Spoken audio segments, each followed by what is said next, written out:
3000 साल पहले तारीख के सीने में एक ऐसा खौफनाक वाकया दफन है जहां एक औरत की तेज निगाहों ने पूरी सल्तनत को हिला कर रख दिया था। एक ऐसी औरत जो 3 दिन की मुसाफत से उड़ती हुई धूल देखकर बता देती थी कि दुश्मन आ रहा है, लेकिन फिर एक दिन उसे अपनी बस्ती के गिर्द दरख्त चलते हुए नजर आए और यही उसकी कौम की बर्बादी का आगाज था। किस्सा शुरू होता है जदीस के एक जालिम बादशाह से, जिसकी दरिंदगी का ये आलम था कि उसने अपनी सल्तनत में एक निहायत शर्मनाक कानून नाफिज कर रखा था। गैरतमंद लोग घुट घुट कर जी रहे थे, यहाँ तक कि असवद बिन गफ्फार नामी एक शख्स खड़ा हुआ और उसने जिल्लत की जिंदगी पर मौत को तरजीह दी। उसने एक खूनी मंसूबे के तहत बादशाह और उसके दरबारियों को दावत पर बुलाया और रेत में छुपाई गई तलवारों से उन सब के सर कलम कर दिए।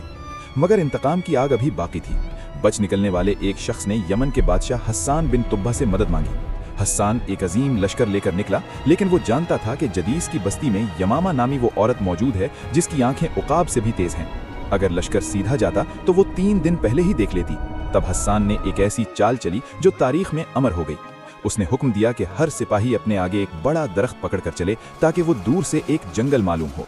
जब यमामा ने दूर से देखा तो वो चिल्लाई, ए मेरी कौम, मैं देख रही हूँ कि दरख्त तुम्हारी तरफ चलकर आ रहे हैं। मगर कौम ने उसका मजाक उड़ाया और कहा, तुम्हारी अकल मारी गई है, भला दरख्त भी कहीं चलते हैं। वो चीखती रही मगर किसी ने यकीन न किया। नतीजा, दुश्मन बस्ती के दरवाजे तक पहुंच गया और आनन फानन पूरी बस्ती को राख कर ढेर बना दिया। जब उस जादुई आंखों वाली औरत को गिरफ्तार किया गया तो बादशाह ने हैरत से पूछा, तुम्हारी आंखों में ऐसा क्या राज है? जब उसकी आंखें निकाली गईं तो पता चला कि वो बचपन से एक खास काला पत्थर अस्मद सुरमा इस्तेमाल करती थी, जिसकी रगें उसकी आंखों में उतर चुकी थीं। आज उस जगह को ज़रक़ा यमामा यानी यमामा की नीली आंखों वाली के नाम से याद किया जाता है। तारीख गवाह है कि जब अक्ल पर पर्दा पड़ जाए तो सच्ची वार्निंग भी दीवाने की बढ़ लगती है। आपके ख्याल में यमामा की कौम की बर्बादी की असल वजह क्या थी? उसकी बात पर यकीन न करना या वो जालिम बादशाह का काला कानून? अपनी राय कमेंट में जरूर दें, क्योंकि आप